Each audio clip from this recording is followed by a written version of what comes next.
አሁን ጥምቀት መጣ። እንግዲህ ጥምቀት አንዳንዱ በውሃ ይጠመቃል፣ አንዳንዱ በአረቄና በጠጅ ይጠመቀልኛል። ድብን ብሎ ጠጥቶ ሰክሮ የጥምቀት ዕለት ጃኬቱን አውልቆ እንዲያሽከረከረ የዓመቱ ነው ሚካኤል ነው ይላል። ሰክሮ ጆሮ ሞቆት አንተ ሚካኤል ጠጥተህ ስከር ብሎሃል? እኔ እኮ በጣም የሚገርመኝ በዓሉ መንፈሳዊ በዓል ነው፣ የአደባባይ በዓል ነው። አሕዛብ ያዩናል፣ መናፍቃን ያዩናል።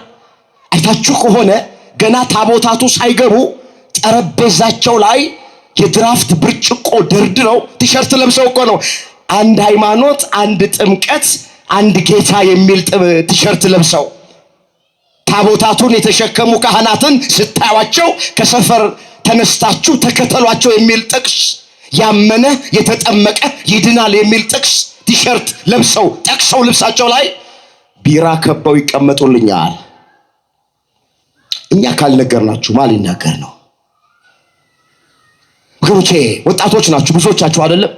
መንገዳችሁን ቀይሩ ምላችሁ ይሄን ጨምሩ። በዚህ መንገድ በዓል የምናከብር ከሆነ ህይወት ውሳኔ ትፈልጋለች። ዛሬ እየወሰናችሁት ይበቃል። ያለፈው ዘመን እግዚአብሔርን ያሳዘንበት ዘመን በበዓላት ሰበብ ወገኖቼ እግዚአብሔርን ያሳዘንበት የድፍረት ኃጢአት የሰራንበት ያለፈው ዘመን ይበቃናል። በዓሉ መንፈሳዊ ነው። በዝማሬ በሽብሸባ እናክብረው። ሌላውን ነገር ስናደርግም በመጠን እናድርግ። አቅማችንን እንወቅ። ቤተ ክርስቲያን አናሰድብ፣ ሃይማኖት አናሰድብ። የነሱ ብሎ ሰባኪነት፣ የነሱ ብሎ ዘማሪነት፣ የነሱ ብሎ የሃይማኖት አባትነት ተብለን ቤተ ክርስቲያንን አንዳንዶቻችን እያሰደብን ያለ ነው። እስከ መቼ ድረስ? እስከ መቼ ድረስ? መቼ ነው በሕይወታችን ላይ የምንወስነው? መቼ ነው መንገዳችንን የምንቀይረው? የአላፋት ዝማሬ ሲባል ዝም ብሎም በዓመት አንድ ጊዜ ብቻ መጥተው የሄዱ ሰዎች አሉ።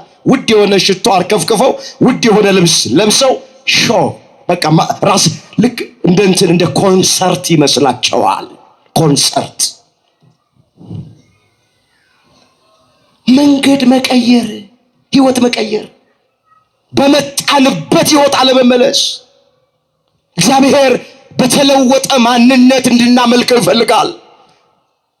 በስካር ህይወት የመጣን ሰዎች ካለን ከዚህ ውስጥ መውጣት፣ በዝሙት ህይወት የነበርን ሰዎች ካለን ከዚህ ውስጥ መውጣት፣ በሐሜት ህይወት ውስጥ ሆነን የመጣን ሰዎች ካለን እንምጣ፣ ችግር የለውም። ስንመለስ ከሐሜት ውስጥ መውጣት፣ በዘረኝነት መንፈስ የተያዝን ሰዎች እንደዛ ሆነን ከመጣን ስንመለስ መስተካከል። ስንቱን ልተርክላቸው። መንገዳችሁን ቀይሩ። እዚህ ደብር እንደሚሰበከው ወንጌል እንደሚሰጠው አገልግሎት ተለውጠናል። እስኪ ሁላችሁም ራሳችሁን ለማንም አትማሩ፣ ለራሳችሁ ተማሩ። በፍቅር ነው የምጠይቃችሁ። ህይወት ለውጣለን ነው ወይስ እንደ አንደኛ ክፍል ስፖርት ባለንበት ይሄድን ነው? ስለዚህ ሁላችሁ እግዚአብሔር የሚፈልገው በተለወጠ ማንነት እንድናመልከው ይፈልጋል። ከአሕዛብ ማንነት እንድንወጣ ይፈልጋል። ቤተክርስቲያን ስንመጣ ወገኖቼ ያስጨነቀን ነገር፣ የራቀብን ነገር፣ የከበደብን ነገር ከትከሻችን ላይ ወርዶ እንባችን ታብሶ እንቆቅልሻችን ተፈቶ ታሪካችን ተቀይሮ ነው የምንመለሰው። እንደመጣን አንመለስ። በ2 ዓመት መጡ፣ በ40 ቀን ወደ ቤታቸው ተመለሱ። በሌላ መንገድ ማለት ይሄ የመጀመሪያ 70 ሰገል በሌላ መንገድ ወደ ሀገራቸው ተመለሱ ማለት በ2 ዓመት የመጡትን በ40 ቀን ማለት ነው። ሁለተኛ ሌላ መንገድ ሲመጡ ቅድም እንደተረክነው የተወለደው የአይሁድ ንጉስ ወዴት ነው? የተወለደው የአይሁድ ንጉስ ወዴት ነው እያሉ ነው የመጡት። ሲመለሱ እንደዚህ እያሉ አልተመለሱ። ወዴት ነው ያሉትን አሁን አግኝተውታል። ወዴት ነው አይሉማ ሲመለሱ። አሁን ምን አሉ ደግሞ? የተወለደውን የአይሁድ ንጉስ አግኝተነዋል እያሉ ተመለሱ። አግኝተነዋል። ወዴት ነው ነበር የሚሉት፣ ሲመለሱ ግን አግኝተነዋል። ይኸውላችሁ ቤተልሔም ቤተክርስቲያን ናት። እንደመጣን አንመለስም። ስንመለስ የጠፋብን ተገኝቶ የጎደለብን ነገር ተሞልቶ ታሪካችን ተቀይሮ ነው የምንመለሰው። ዝም ብሎ የሚመለስ የለም። እንደመጣን እንዳንመለስ መድኃኔዓለም ይርዳል። ሁለተኛ በሌላ መንገድ ማለት ይሄ ነው። የተወለደውን የአይሁድ ንጉሥ አግኝተነዋል እያሉ ተመለሱ። ሶስተኛ ንጉሥ እያሉ መጡ፣ ሲመለሱ አምላክ እያሉ ተመለሱ። መጀመሪያ ሲመጡ ንጉሥ ብለው ነው የመጡት፣ ሲመለሱ ግን አምላክ ብለው ነው የተመለሱት። ሌላ መንገድ ማለት ይሄ ነው። ሰብአ ሰገል በመጡበት መንገድ እንዳልተመለሱ እኛም በመጣንበት መንገድ እንዳንመለስ መድኃኔዓለም ይጠብቀን። መንገዳችሁን ቀይሩ። የመጨረሻ ቃላችን መንገዳችሁን ቀይሩ። ምን ማለት ነው መንገድ መቀየር? አሁን በዚህ በስተቀኝ በኩል የመጣን ወደ ግራ፣ በዚህ በታች በኩል የመጣን ደግሞ ወደ ላይ ሄዱ ማለት አይደለም። ደግሞ መምህር ነው እንደዚህ ብሏል ብላችሁ ሌላ ችግር እንዳትፈጥሩ። በሌላ መንገድ ማለት ሌላ ህይወት ማለት ሌላ አመለካከት ማለት በቂም በቀል የመጣን ሰዎች በይቅርታ መንገድ መመለስ ማለት ነው ባጭሩ።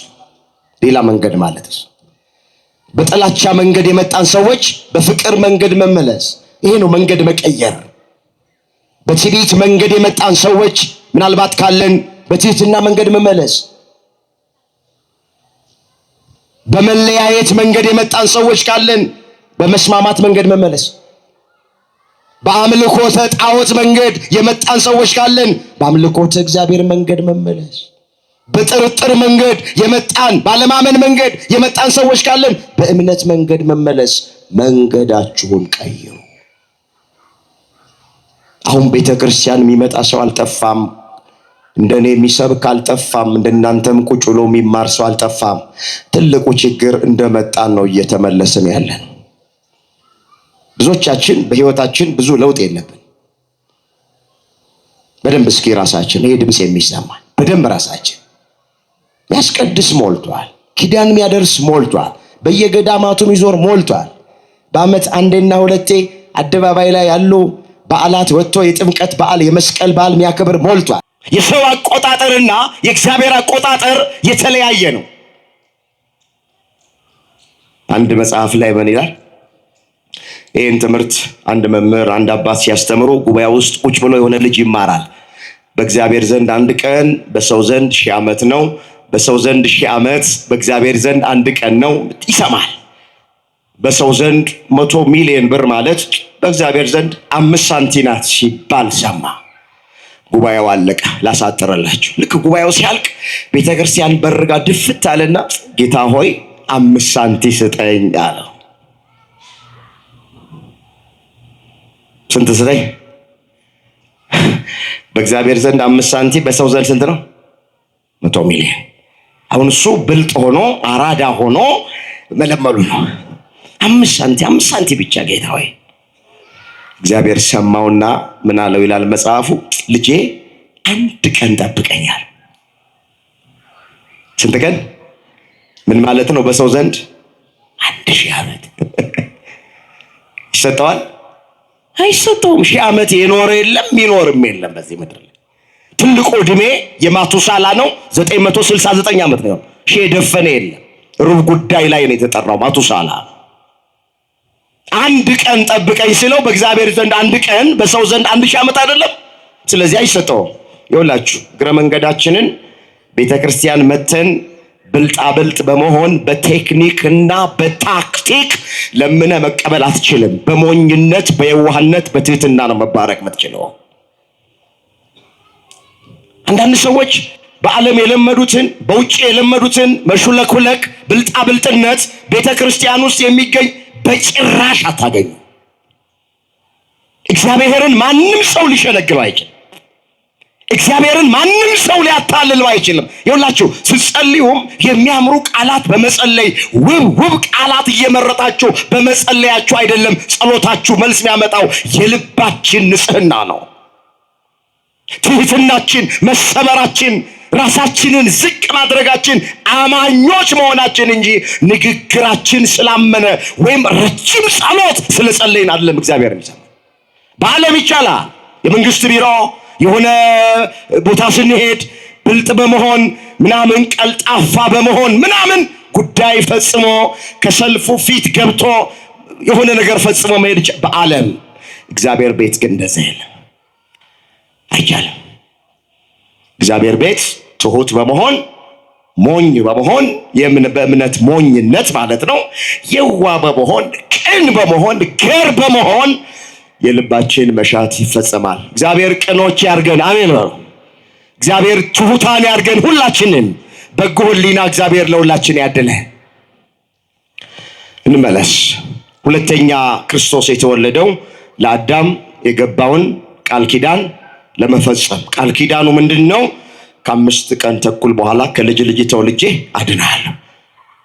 ሐዋርያው ቅዱስ ጳውሎስ ለልጁ ለቲቶ ይሄን ጽፎለታል። ከዘላለም ዘመናት በፊት የማይዋሽ እግዚአብሔር ለሰው ልጆች ተስፋን ሰጠ ብሎ ዛ ቲቶ ምዕራፍ 1 ቁጥር 1 ላይ ጽፎለታል። እስኪ አብራችሁኝ በሉ። ከዘላለም በሉ እስኪ። ዘመናት በፊት ማይዋሽ እግዚአብሔር ለሰው ልጆች ተስፋን ሰጠ። ምንን ሰጠ? ምንድነው ተስፋው ካላችሁኝ፣ ከ5 ቀን ተኩል በኋላ ከልጅ ልጅ ተወልጄ አድናለሁ የሚል ተስፋ። ለዚህ ነው ጳውሎስ የዘመኑ ፍጻሜ በደረሰ ጊዜ እግዚአብሔር ከሴት የተወለደ ልጁን ላከው እንደ ልጆቹ እንሆን ዘንድ ብሎ የተናገረው ገላትያ ምዕራፍ 4 ቁጥር 5 ላይ። ወደ ሶስተኛው እንሂድ። ሶስተኛ ኢየሱስ ክርስቶስ ለምንድን ነው የተወለደው ስንል የጠፋውን ሊፈልግ። እስኪ የጠፋውን በሉ። የጠፋውን ሊፈልግ ተወለደ። የጠፋውን የሰው ልጅ ሊፈልግ ነው። በግልጥ ቋንቋ የሉቃስ ወንጌል ምዕራፍ 19 ቁጥር 10 ላይ የሰው ልጅ የጠፋውን ሊፈልግና ሊያድን ተወልዷል ተብሎ ተጽፏል። የሰው ልጅ የተባለ የድንግል ማርያም ልጅ ኢየሱስ ክርስቶስ። በአንዳንድ ስፍራ ኢየሱስ ክርስቶስ የሰው ልጅ ተብሎ ተጠርቷል። ለምን ያሉ እንደሆነ ሰው ከሆነች ከሐናና ከኢያቄም ከተገኘች ከሰው ዘር ከሆነች የአብርሃምን ዘር ነው የያዘው፣ የመላእክትን ዘር አልያዘ። የሰው ልጅ የተባለበት ምክንያት ከአብርሃም ዘር ስለተወለደ፣ ሰው ከሆነች ከድንግል ማርያም ከስጋዋ ስጋ ከነፍሷ ነፍስ ነስቶ ወደዚህ ምድር ስለመጣ ነው የሰው ልጅ ተብሎ የሚጠራው ኢየሱስ ክርስቶስ። የሰው ልጅ የጠፋውን ሊፈልግና ሊያድን መጥቷል። የጠፋነውን ሊፈልገን ነው የተወለደው። መጽሐፍ ቅዱስን ስታነቡት አዲስ ኪዳን ላይ የጠፉትን ፈልጓቸዋል፣ ኃጢአተኞቹን ተቀብሏቸዋል፣ ኃጢአተኞቹን አድኗቸዋል። ሰው ፊት የነሳቸውን፣ ሰው ያገለላቸውን፣ ሰው ያራቃቸውን ክርስቶስ ግን ተቀብሏቸዋል። እነ መግደላዊት ማርያምን 12 ዓመት ደም ይፈሳት የነበረችዋን ሴት ወገኖቼ፣ ሌሎቹንም በሰው ዘንድ የተናቁትን የጠፉትን የሚፈልጋቸው የሌሉትን ፈልጓቸዋል። የተወለደበት ምክንያት የጠፋውን ለመፈለግ ነው። ባካችሁ በማናችንም ጥፋት እግዚአብሔር ደስተኛ አይደለም። 99ኙን ነገደ መላእክት ትቶ ወደዚህ ምድር የመጣው መልካሙ እረኛ ቸሩ እረኛችን የጠፋውን በግ አዳምን ፍለጋ ነው። 100 በጎች ያሉት አንድ እረኛ ነበረ። ከ100 በጎቹ መካከል አንዱ ጠፋበት። 99ኙን በምድረ በዳ ተወና የጠፋውን አንድ በግ ፍለጋ ሄደ። ፈልጎ አገኘው። ከዛ በትከሻው ላይ ተሸከመውና ወደ አልጠፉት 99ኙ አመጣና ደመረው። ጎረቤቶቹን ጠራና ምን አላቸው? እነሆ የጠፋው በጌን አግኝቼዋለሁና ከኔ ጋራ እንብላ እንጠጣ ደስ ይበላችሁ አላቸው። 100 በጎች የተባሉ ሰውና መላእክት ናቸው። ከ100 አንዱ ጠፋ፣ አዳም ጠፋ። እንደ ጠፋ እንደወጣ ይቀር አላለም የኛ ጌታ። አንዱን ፍለጋ የጠፋውን አዳምን ፍለጋ መጣ። ፈልጎ አገኘው። በምድር ያሉ እረኞች በግ ጠፍቶ ሲገኝ በበትር ነው የሚደበድቡት፣ በበትር ነው የሚመቱት። እንዴት ታደክመኛለህ፣ እንዴት ታለፋኛለህ ብሎ ጠፍቶ የተገኘ በግ ይደበደባል። ቀንዱ ነው የሚለው። እግሩን ሊያስረው ይችላል። ከዚህ በኋላ ከመንጋው ተለይቶ እንዳይሄድበት እረኛ የሚያደርገው ምንድነው? የሚያስቸግረውን በግ ወይ እግሩን ይሰብረዋል ወይም እግሩን በሲባጎ ግጥ ግጥም አድርጎ ያስረዋል። የኛ እረኛ፣ ቸሩ እረኛ፣ መልካሙ እረኛ የድንግል ማርያም ልጅ መድኃኔ ዓለም ኢየሱስ ክርስቶስ ከጠፋንበት ስንገኝ በትከሻው ይሸከመናል። ክብር ምስጋና ለስሙ ይሆን። ካልጠፉት ጋር ይደምረናል። ይህ እስካሁን የት ነበርክ አይልም። እስካሁን የት ነበርሽ አይልም። መዳናችንን ነው የሚፈልገው፣ መመለሳችንን ብቻ ነው የሚፈልገው። ስለዚህ ሶስተኛ የተወለደው ባጭሩ የጠፋውን ፍለጋ።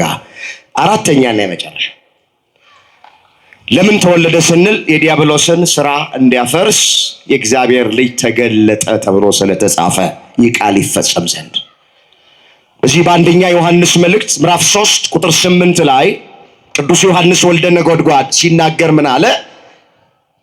የዲያብሎስን ስራ እንዲያፈርስ የእግዚአብሔር ልጅ ተገለጠ።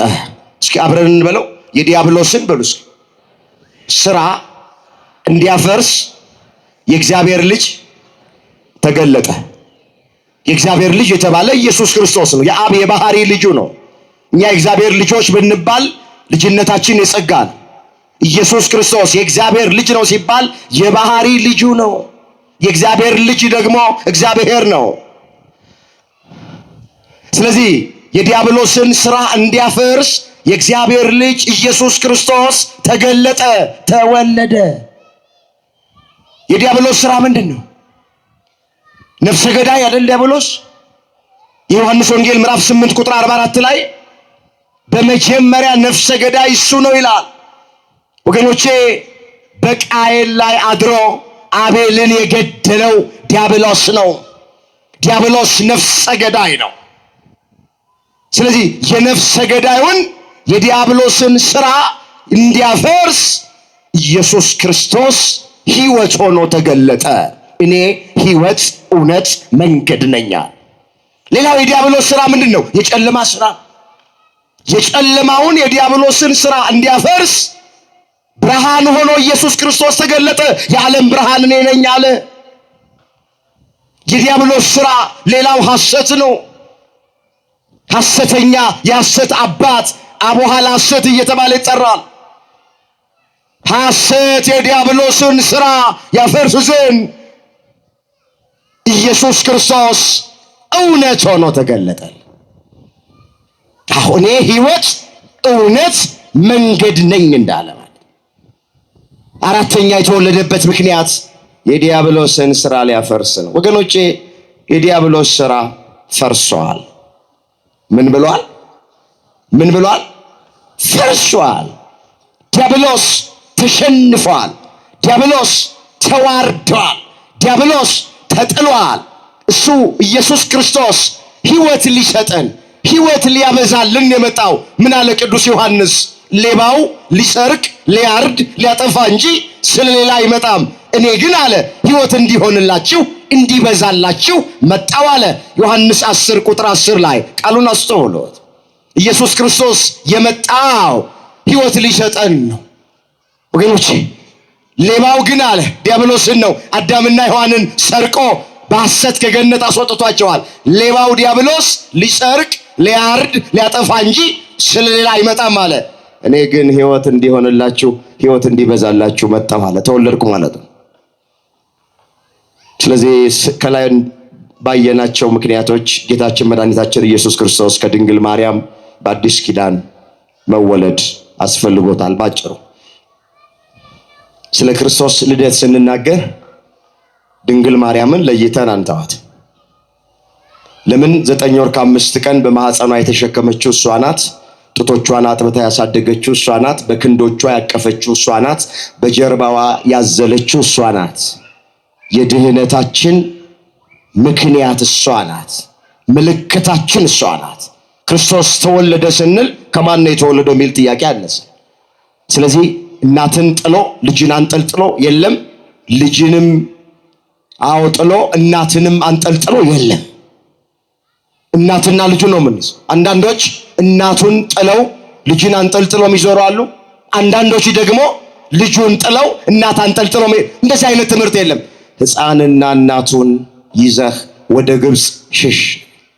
ቤተልሔም ስትሄዱ ሕፃንና እናቱን ታያገኛለች። ወደ ግብፅ በረሃ ስትሄዱ ሕፃንና እናቱን ታገኛላችሁ። 33 ዓመት ከ3 ወር በማስተማር ወራቱ ሕፃንና እናቱ አንድ ላይ ናቸው። ዶኪማስ ሰርግ ቤት ስትሄዱ ሕፃንና እናቱ አንድ ላይ ናቸው። ለቤዛ ዓለም በዕፀ መስቀል ላይ ሲሰቀል ሕፃኑ መስቀል ላይ እናቱ ከእግረ መስቀል ስር ነው ያለች። አሁን በሰማይ ደግሞ ወትቀውም ንግሥት በየማንከ እንደተባለ ንግሥቲቱ በቀኝ ትቆማለች ስለተባለ አሁንም ያለችው በልጇ ቀኝ ነው። ድንግል ማርያም ክብር ይግባት እመቤታችን በልጇ በስተቀኝ በኩል ነው ያለች። ለዘላለም እናትና ልጁ በልባችን ነግሰው ይኖሩ። ስለዚህ የክርስቶስን ልደት ስናስብ፣ የክርስቶስን ልደት ስናከብር እናቱ እመቤታችን ቅድስት ድንግል ማርያምን ለይተን አንተው ምን እያልን ነው የምንዘምረው? ድንግል ፈጣሪዋን እስኪ ድንግል በል ፈጣሪዋን ወለደች። ይኸውላችሁ ማንም ሰው ጽድቅ ሰርቶ ጻድቅ መሆን ይችላል። ማንም ሰው ተጋድለው ሰማዕት መሆን ይችላል። ማንም ሰው ግን ድንግል ማርያምን መሆን አይችልም። ይችላል? ለምን ያሉ እንደሆነ አምላክ ድጋሚ አይወለድም። አንድ ጊዜ የሆነ ነው፣ ለዘላለም የማይደገም ነው። አምላክ ድጋሚ አይወለድም። ስለዚህ ጽድቅ ሰርተን ከበረታን ጻድቅ መሆን እንችላለን። ቅዱስ መሆን ይቻላል። እኔ ቅዱስ ነኝና እናንተም ቅዱሳን ሁኑ ተብሎ ተጽፏል። ሰማዕት መሆን ይቻላል። ብዙ ሰማዕታትን ቤተክርስቲያን እያፈራች ማተባችንን አንበጥስም፣ ሃይማኖታችንን አንክድም እያሉ ብዙዎቹ ሰማዕት ሆነዋል። ሰማዕት መሆን ይቻላል፣ ጻድቅ መሆን ይቻላል፣ ቅዱስ መሆን ይቻላል። ድንግል ማርያምን መሆን ግን አይቻልም። ለምን ሚል ጥያቄ ከተነሳ አምላክ ድጋሚ አይወለድም። ስለዚህ እሷ ከሴቶች መካከል የተለየች ናት። መትሕተ ፈጣሪ መልዕልተ ፍጡራን ናት። ከፈጣሪ በታች ከፍጡራን ሁሉ በላይ ድንግል ማርያም ከፍ ያለች የከበረች ናት። አመስግኗት። ክብር ይግባት ወላዲተ አምላክ። ማርያምን ተወዷታላችሁ? ተወዷታላችሁ? ሰውየውን ጠየቁት አሉ ማርያምን ተወዳታለህ ብለው። ወድጄ ነው የምወዳት፣ ከግንድ የሚያላትም ልጅ አላት አሉ። ከምን የሚያላትም ልጇ ቀላል አይደል። እኛ ለዛ ብለን አይደለም ማርያምን የምንወዳት፣ የምናከብራት፣ የምናመሰግናት በሷ የተደረገልንን ስለምናውቅ። አሁን እዛ ውስጥ ገብቼ ሰዓታችሁን አልወስድም። ግን የክርስቶስን ልደት ስናነሳ ድንግል ማርያምን ለይተን አንተዋትም ይለው። ወደ ርዕሴ ጋር ልምጣና ትምህርት ያለ ጠቅለል። በሌላ መንገድ ወደ ሀገራቸው ሄዶ ሰብአ ሰገል ናቸው። ቤተልሔም መጥተው በግንባራቸው ተደፍተው ሰግደው እጅ መንሻውን ሰጥተው ወርቁን፣ ዕጣኑን፣ ከርቤውን አቅርበው ለግሰው ሲመለሱ መንገድ ቀይረው ሄዱ። ምን ይላሉ አባቶች? ታቦት በወጣበት አይገባም ይላል። ይሄ ይኸውላችሁ መነሻው የሰብአ ሰገል ነው። መነሻው የሰብአ ሰገል በደንብ አድርጋችሁ ስሙ። ታቦት በወጣበት አይገባም የሚባለው መነሻው ሰብአ ሰገል ናቸው። ሰብአ ሰገል በመጡበት መንገድ አልተመለሱም። መንገድ ቀይረው ነው የሄዱት። በመጡበት መንገድ ቢመለሱ ሃይማኖት አይሰፋም። ሃይማኖት ሊጸና ይችላል፣ ሃይማኖት አይሰፋም። ግን በሌላ መንገድ ሲሄዱ ሃይማኖት እየሰፋ ይሄዳል። ታቦት እኮ ይውላችሁ ምንም ስብከት ባይሰበክ ታቦታቱ ወጥተው እኛ ደግሞ አጅበን እልል እያል እየዘመርን ሄደን ስንመለስ ብዙ የሚጨነቁ ሰዎች አሉ። እንዲሁ ይሰበካል። ስብከት ወገኖቼ ትልቅ መልእክት አለው። ቀላል እንዳይመስላችሁት። አባቶቻችን የቀደሙት የሰሩት ስርዓት እኮ እንዴት የሚገርም ነው። እስኪ የቀደሙትን አባቶቻችንን በእውነት ከፍ አድርጋችሁ አመስግኗቸው። ይህን ስርዓት የሰሩ አባቶቻችን። ስለዚህ መንገድ ቀይረው የሄዱበት ምክንያት ሃይማኖት እንዲሰፋ ነው። ሰብአ ሰገል በሌላ መንገድ ወደ ሀገራቸው ተመለሱ። አንደኛ ምን ማለት ነው? ሲመጡ 2 ዓመት ፈጅቶባቸው ነበር የመጡት። ሲመለሱ ግን በ40 ቀን። ሲመጡ ስንት ዓመት? ሲመለሱ በስንት ቀን? ሁልጊዜ ወደ አማናይቷ ቤተልሔም ወደ ቤተ ክርስቲያን መተን ስንመለስ ጉዳያችን ያጥራል። አሁንም ያሳጥርልን። ጉዳይ ያጥራል። 2 ዓመት የፈጀ መንገድ ሲሄዱ እመቤታችን የገብስ እንጀራ ሰጠቻቸው ይላል ትርጓሜ ወንጌሉ። ያቺን የገብስ እንጀራ የተባረከች የገብስ እንጀራ እየበሏት 40 ቀን ሙሉ ሳያልቅባቸው አገራቸው ደረሱ። ይህን የበረከት እንጀራ ይዘን አንገባም ብለው ጉድጓድ ቆፍረው ቀበሩት ይላል ታሪኩ። የሰው ልብ ከሁሉ ይልቅ ተንኮለኛ እጅግም ክፉ ነው፣ ማንስ ያውቀዋል? እኔ እግዚአብሔር ለሰው ሁሉ እንደ መንገዱ እንደ ሥራው ፍሬ ሰጥ ዘንድ ልብን እመረምራለሁ ኩላሊትንም እፈትናለሁ አለ እግዚአብሔር ቃል። ግንባር ላይ አልተጻፈም።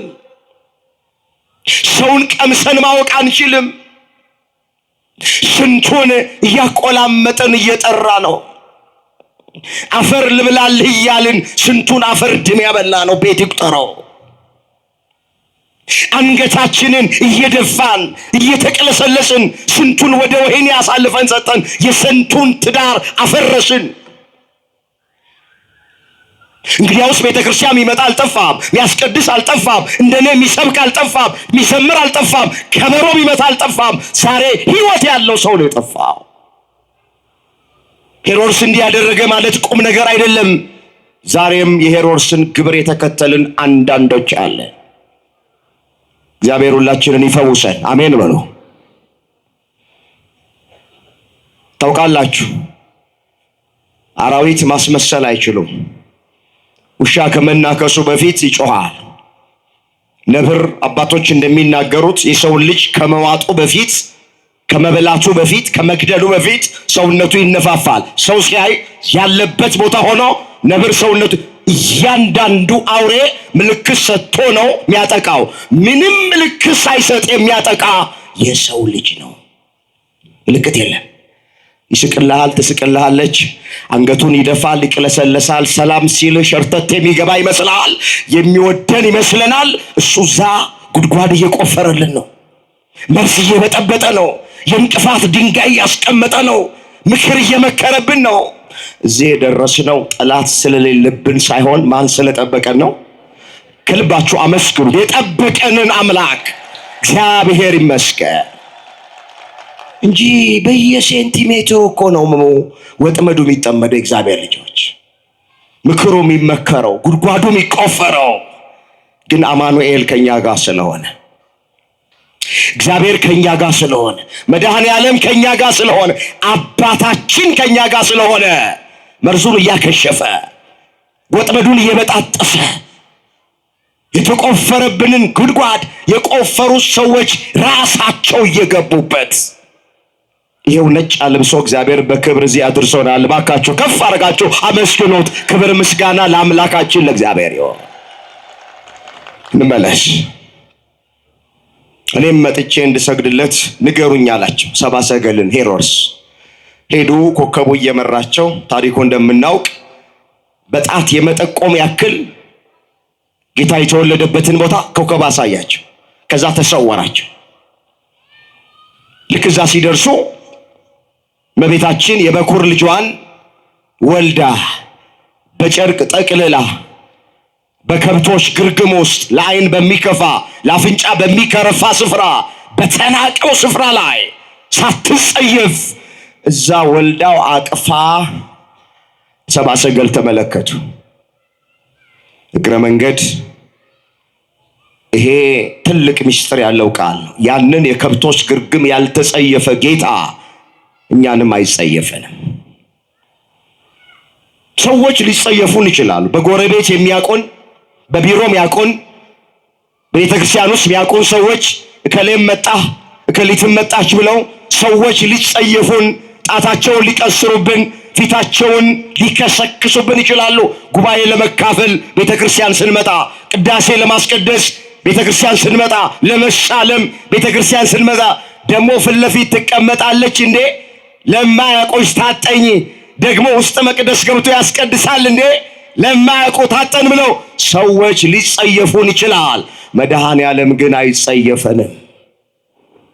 ከየትም እንምጣ መቼም እንምጣ የእግዚአብሔር የምህረት እጁ እንደተዘረጋ ነው። በቅፉ ነው የሚያስገባ። ይቀበለናል። በማናችንም ጥፋት ደስተኛ አይደለም። የምናመልከው አምላክ የሁላችንን መዳን ነው የሚፈልገው። ሳይጸየፍ በከብቶች ግርግም ተወለደ።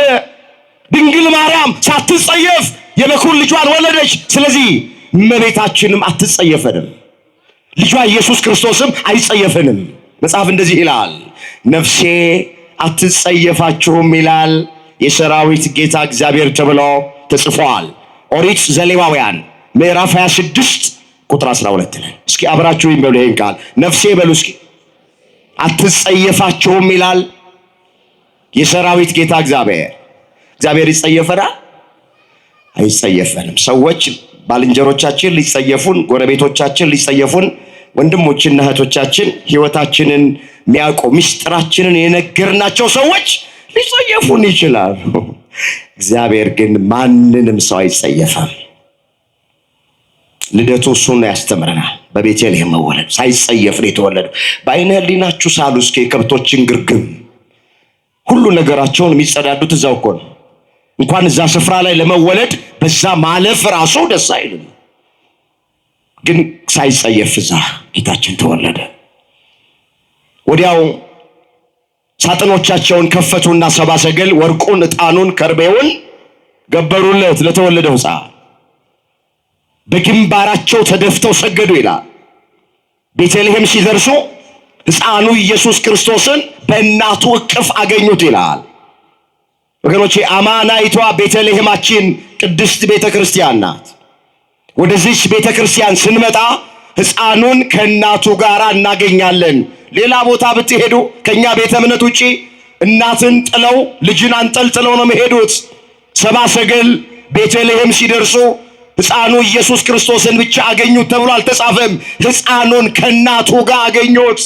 እውነተኛይቱ የአዲስ ኪዳን ቤተ ክርስቲያን ማለት ሕፃንና እናቱ ያሉባት ናት። እሷም የኢትዮጵያ ኦርቶዶክሳዊት ተዋሕዶ ቤተ ክርስቲያን ናት። እግዚአብሔር የዚች ቤተ ክርስቲያን ልጆች ያደረገን ክብር ምስጋና ይድረሰው። አዎ ቤተልሔም ሲደርሱ እናቱ ሕፃኑን ታቅፋ አገኙ ነው የሚለው። የትም ብትሄዱ አታገኙም እናትና ልጅ። እዚህ ቤተ ክርስቲያን ስትመጡ መቅደሱ ሲከፈት መንጦላይቱ ወገኖቼ ሲከፈት ፊት ለፊት መቅደሱ ላይ የምታዩት ስዕል እመቤታችን ቅድስት ድንግል ማርያም ልጇ ኢየሱስ ክርስቶስን ታቅፋው ነው ፊት ለፊት የምታዩት። ሰብአ ሰገልም ያዩት ይህን ሲያዩ በግንባራቸው ተደፍተው ሰገዱ። ለሕፃኑ የአምልኮት ስግደት፣ ለእናቱ የጸጋ ስግደት፣ የአክብሮት ስግደት ሰገዱ። ወርቅ ለንግስናው ለመንግስቱ ገበሩለት፣ ዕጣን ለክህነቱ፣ ከርቤ ለሞቱ ይላሉ ሊቃውንቱ። ወርቅ ያመጡበት ምክንያት ይሄ ነው ባጭ።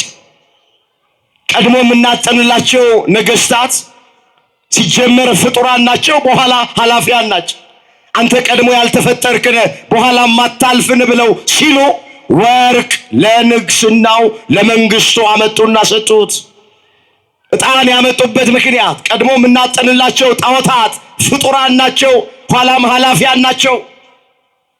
አንተ ሊቀ ካህናታችን ነህ፣ ሊቀ ካህናችን ነህ ብለው ሲሉ ዕጣን ለክህነቱ ገበሩለት፣ አቀረቡለት።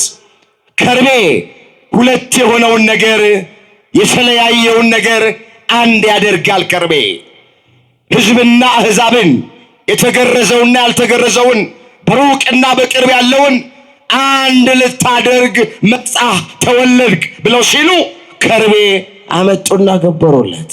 አንድም ወርቁ ዕጣኑ ወገኖቼ ከርቤው የእምነት የተስፋ የፍቅር ምሳሌ ነው። ወርቁ የእምነት ምሳሌ፣ ዕጣኑ የተስፋ ምሳሌ። ዕጣን ከሩቅ እንደሚሸት ተስፋም እንደዚሁ ከሩቅ ይታያል። ከርቤ የፍቅር ምሳሌ፣ የአንድነት፣ የህብረት፣ የመተሳሰብ ምሳሌ ነው። ይህን ካደረጉ በኋላ ሰብአ ሰገል በመጡበት መንገድ ሳይሆን በሌላ መንገድ ወደ ሀገራቸው ሄዱ። ርዕሳችን ይሄን በሌላ መንገድ ወደ ሀገራቸው ተመለሱ የሚል ይህን ሁሉ የተረክነው እዚህ ጋር ለመድረስ።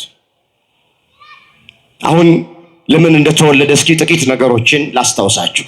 ኢየሱስ ክርስቶስ ከድንግል ማርያም ለምን ተወለደ? ለምን መወለድ አስፈለገ? አሁን የገናን በዓል ሲያከብሩ ደስ ይላል። እንኳን ለብርሃነ ልደቱ አደረሰህ ብሎ በዓሉን ሲያከብሩ ደስ ይላል። አንዳንድ ሰዎች ገና የሚመስላቸው የክሪስማስ ትሪ አስቀምጦ እሱ ላይ ቸኮሌት፣ ከረሜላ፣ ፖስት ካርድ ምናምን ማስቀመጥ ብቻ ይመስላቸዋል። ከዛ ያለፈውን ነገር ምንም አያውቁት። ወገኖቼ ገና ማለት እሱ ብቻ አይደለም፣ ወይ እሱ ማለት አይደለም። የጌታ ልደት ማለት እሱ ማለት አይደለም። ብዙ ምስጢር አለው፣ ብዙ መልእክት አለው፣ ብዙ ቁም ነገር አለው። በመጀመሪያ ጌታችን ኢየሱስ ክርስቶስ ስለምን ተወለደ ስንል ስለሱ በነቢያት የተናገረው ትንቢት ይፈጸም ዘንድ ተወለደ። የመጀመሪያ የተወለደበት ምክንያት ይሄ ነው። እነ ኢሳይያስ፣ እነ ሚክያስ፣ እነ ዳዊት፣ እነ ሆሴ፣ ሌሎቹም ነቢያት የተናገሩት ትንቢት ነበረ። ያ ትንቢት ይፈጸም ዘንድ ጌታችን ኢየሱስ ክርስቶስ መወለድ አስፈልጎታል። የመጀመሪያ የተወለደበት ምክንያት ይሄ። እንደ እንግዳ ደራሽ እንደ ወፍ ዘራሽ የሆነ ትምህርት በመጽሐፍ ላይ የለም። የኛ አምላክ ትንቢት አናግሮ ስራ የሚሰራ አምላክ። ልደቱ አስቀድሞ ትንቢት ተነግሮለታል። ጥምቀቱ አስቀድሞ በነቢያት ትንቢት ተነግሮለታል። ስቅለቱና ሞቱ አስቀድሞ ነቢያት ትንቢት ተናግረዋል። ትንሣኤውም ትንቢት ተነግሮለታል። እርገቱ ትንቢት ተነግሮለታል። ዳግም ምጽአቱም እንኳን ትንቢት ተነግሮለታል። በእውነት ጌታ እግዚአብሔር ለባሪያዎቹ ለነቢያት ካልተናገረ በቀር ምንም ነገር አያደርግም ተብሎ ተጽፏል። ትንቢተ አሞጽ ምዕራፍ 3 ቁጥር 7 ላይ እስኪ አብራችሁኝ በሉ ይሄንን ቃል በእውነት በሉ እስኪ። ጌታ እግዚአብሔር ለባሪያዎቹ ለነቢያት ካልተናገረ በቀር ምንም ነገር አያደርግም። ነቢያት ስለ ልደቱ ትንቢት ተናግረዋል። ለምሳሌ ጥቂት ላስታውስ። ኢሳይያስ 9 ቁጥር 6 ላይ የተመዘገበ ሕፃን ተወልዶልናል፣ ወንድ ልጅ ተሰጥቶናል፣ አለቅነት በጫንቃው ላይ ነው፣ ስሙ ድንቅ መካር፣ ኃያል አምላክ፣ የሰላም አለቃ፣ የዘላለም አባት ተብሎ ይጠራል። የእግዚአብሔር ቅናት ይህንን ያደርጋል ነው የሚለው። ይሄ ትንቢት ይፈጸም ዘንድ ኢየሱስ ክርስቶስ ከድንግል ማርያም ተወለደ። የመጀመሪያ የተወለደበት ምክንያቱ ትንቢተ ነቢያት እንዲፈጸም። እስኪ ሕፃን በሉ ተወልዶልናል፣ ወንድ ልጅም ተሰጥቶናል፣ አለቅነት በጫንቃው ላይ ነው፣ ስሙ ድንቅ መካር፣ ኃያል አምላክ፣ የሰላም አለቃ፣ የዘላለም አባት ተብሎ ይጠራል። የምን አባት? ምንም ሕፃን ቢሆን አባትነቱ የተወለደው የዘላለም አባት ነው። በምድር ያሉ አባቶቻችን እስከ 18 ወይም እስከ 20 ዓመት ሊያኖሩን ሊያስጠጉን ይችላል። አንዳንድ ቤት ውስጥ 20 ከዘለልን ምንድን ነው የሚሉን? በላሁን አንተ ለአቅመ አዳም ደርሰሃል፣ አንቺም ለአቅመ ሔዋን ደርሰሻል፣ ራስህን ቻል፣ ራስሽን ቻይ ይሉናል። ስጦታቸውን ሊያቋርጡ ይችላል። ከዚህ በላይ አልሸከምህም ይሉናል። ፊታቸውን ያጠቁሩብናል፣ ፊታቸውን ይመልሱብናል። አንዳንድ ቤት ውስጥ በምድር ያሉ አባቶቻችን አባትነታቸው የዘላለም አይደለም። የተወለደልን ሕፃኑ ኢየሱስ ክርስቶስ ኃያል አምላክ ነው ሲጀመር፣ ደግሞ የሰላም አለቃ ነው፣ እንደገና ደግሞ የዘላለም አባት ነው። እስከ ሽበት እስከ ሽምግልና ይሸከመናል። ፊቱን አያጠቁርብንም፣ አይሰለቸንም፣ ፊቱን አይመልስብንም። ወገኖች የሚያስፈልገንን ሁሉን ነገር በጊዜው ያደርግልናል። የዘላለም አባት ነው። ስንጸልይ ሁልጊዜ አባታችን ሆይ ነው የምንለው። የት የምትኖር? የት የምትኖር? በሰማይ የምትኖር። ስለዚህ የተወለደ ሕፃን ምንም ሕፃን ቢሆን ስሙ ድንቅ ነው። አዎ ከስሞች ሁሉ በላይ ስም ያለው ነው። አሸናፊ ስም፣ ሕያው ስም፣ ወገኖቼ ጉልበት ሁሉ የሚንበረከክለት ስም፣ ከስሞች ሁሉ በላይ የሚበልጥ ስም፣ የዳንበት ስም፣ ከጨለማ ወደ ብርሃን፣ ከሞት ወደ ሕይወት፣ ከሲኦል ወደ ገነት፣ ከሐሳር ወደ ክብር የተሻገርንለት ስም ነው። ትናንትና አከበርነው በዓል ማለት በመልአኩ እንደተባለ ስሙ ኢየሱስ ተብሎ ተጠራ። የሉቃስ ወንጌል ምዕራፍ 2 ቁጥር 21 ላይ እስኪ አብራችሁኝ በሉ።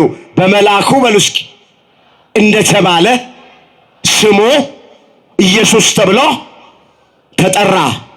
ለመጀመሪያ ጊዜ ስሙ ኢየሱስ ተብሎ የተጠራው ጥር 6 ቀን የምናከብረው በዓል በ8ኛው ቀን እንደ አይሁድ ሥርዓት እንደ ኦሪቱ ሕግ ሊገረዝ ሄዶ ስም ወጣለት። አዎ በአይሁድ ዘንድ ወንድ ልጅ በ8ኛው ቀን ይገረዛል። ሲገረዝ ደግሞ ያንኑ ቀን ስም ይወጣለታል። ጌታችንም በተገረዘ ቀን በተአምራት ነው የተገረዘው። ታሪኩ ሰፊ ነው። ያን ጊዜ ስም ወጣለት። በመልአኩ እንደተባለ በመልአኩ እንደተነገረ ስሙ ኢየሱስ ተብሎ ተጠራ። አሁን ምን አለ ነብዩ? ስሙ ድንቅ ነው አለ። ስሙ ምንድነው? ድንቅ ነው። ከስሞች ሁሉ በላይ የሆነ ስም ነው ይሄ ኢየሱስ የሚለው ስም። መድኃኒት ማለት ነው። መቤዙ ማለት ነው። አዳኝ ማለት ነው። እስኪ ለስሙ ክብር ስጦት፣ ክብር ይግባው ኢየሱስ ክርስቶስ የሚለው ስም። ስለዚህ ባጭሩ ለምን ተወለደ ብለን ስንል የመጀመሪያ ነቢያት የተናገሩት ትንቢት ነበርና ያ ትንቢት ይፈጸም ዘንድ ኢየሱስ ክርስቶስ ተወለደ። ኢሳይያስ 7:14 ላይም የተጻፈ ትንቢት አለ፣ ሁልጊዜ የሚነገረን። እነሆ ድንግል ትጸንሳለች፣ ወንድ ልጅንም ትወልዳለች፣ ስሙን ማን ትለዋለች? አማኑኤል። ማን ትለዋለች? አማኑኤል ማለት ነው ማለት ነው እግዚአብሔር ከኛ ጋር ማለት ነው። እግዚአብሔር ከኛ ጋር ነው ማለት ከስጋችን ስጋ ከነፍሳችን ነፍስ በእመቤታችን በኩል ተዋህዷል ማለት ነው። የመጀመሪያውን ወደ ሁለተኛው ወዴት? ለምን ተወለደ? ለአዳም የገባውን ቃል ኪዳን ለመፈጸም ተወለደ። ምንድነው የገባው ለአዳም ስንል ብዙ ጊዜ እንደሚተረክልን አዳም አትብላ የተባለውን የዕፀ በለስ ፍሬ ቆርጦ ከበላ በኋላ ገነትን ያህል ቦታ እግዚአብሔርን ያህል ጌታ አጥቷል። ልክ ከገነት ሲወጣ አዳም በደሉን፣ ኃጢአቱን፣ መተላለፉን አመነና ትእዛዙን ብጥስ ሕጉን ብተላለፍ እምነት ባጎድል ከገነት ያስወጣኝ አምላክ ንስሐ ብገባ ባነባ ባለቅስ ብጾም ብጸልይ ደግሞ መልሶ ወደ ገነት ያስገባኛል ብሎ ጉድጓድ ምሶ ማቅ ለብሶ ጾመ፣ ጸለየ፣ ንስሐ ገባ። እግዚአብሔር የአዳምን ንስሐ ተመለከተ። አዳም ልባም ነው የሚባለው እንደወደቀ ስላልቀረ ነው። እግዚአብሔር እንደወደቅን አያስቀረን። ወድቆ አልቀረም፣ እንደበደለ አልቀረም። መውደቅ ተፈጥሯዊ ነው። ይህ ድምፅ የሚሰማችሁ ወንድሞቼ እህቶቼ፣ የለበስነው ስጋ ደካማ ስጋ ነው እያንዳንዳችን። ሐዋርያው ቅዱስ ጳውሎስ ምን አለ? እኔ ምን አይነት ጎስቋላ ሰው ነኝ፣ ለዚህ ለሞት ከተሰጠ ማን ያድነኛል? የምወደውን አላደርገውም፣ የማልወደውን ግን አደርገዋለሁ አለ። ሮሜ ምዕራፍ 7 ቁጥር 24 ላይ የተመዘገበ እግዚአብሔር ቃል ደግመዋለሁ። እኔ ምን አይነት ጎስቋላ ሰው ነኝ አለ። እስከ 3ኛው ሰማይ የተነጠቀ ሐዋርያ በቀሚሱ ጫፍ ለምጽ ያነጻ፣ ሽባ ይረታ፣ ጎባጣ ያቀና፣ ድውይ ይፈውስ የነበረ ቅዱስ ጳውሎስ 72 ቋንቋ ይናገር የነበረ ጳውሎስ እኔ ምን አይነት ጎስቋላ ሰው ነኝ አለ። አንተ ጳውሎስ ጎስቋላ ነኝ ካለ እኔና እናንተ ምን እንበል? ጳውሎስን የሚያክል ታላቅ ሐዋርያ ምን አይነት ጎስቋላ ሰው ነኝ አለ።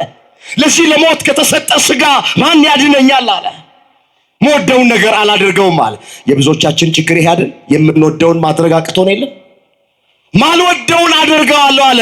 ይሄም የብዙዎቻችን ችግር አይደል? የማንወደውን እያደረግን አለ የተገኘ ነው። ስለዚህ የለበስነው ስጋ ደካማ ነው፣ እንበድላለን። አዳም በደለ፣ እንደበደለ አልቀረም፣ ንስሐ ገባ፣ ማረኝ ይቅር በለኛል። አዳም ወደቀ በኃጢአት፣ ነገር ግን እንደወደቀ አልቀረም፣ በንስሐ ተነሳ። እግዚአብሔር ሁላችንን በንስሐ ያንሳል። በሌላ መንገድ ወደ ሀገራቸው ተመለሱ። በሌላ ህይወት እግዚአብሔር በሚፈቅደው መንገድ፣ እግዚአብሔር በሚወደው መንገድ ወደ ቤታችን እንድንመለስ መድኃኔዓለም ሁላችንን ይርዳን። ያስተማረን፣ የመከረን፣ የገሰጸን የአባቶቻችን አምላክ እግዚአብሔር ስሙ የተመሰገነ ይሁን። ድንግል ማርያም ጣዕሟን በአንደበታችን ፍቅሯን በልባችን ትሳልብን። በዓሉን የሰላም የፍቅር የበረከት በዓል ለሁላችን ያድርግልን። የሁላችንን መጨረሻ እግዚአብሔር ያሳምር።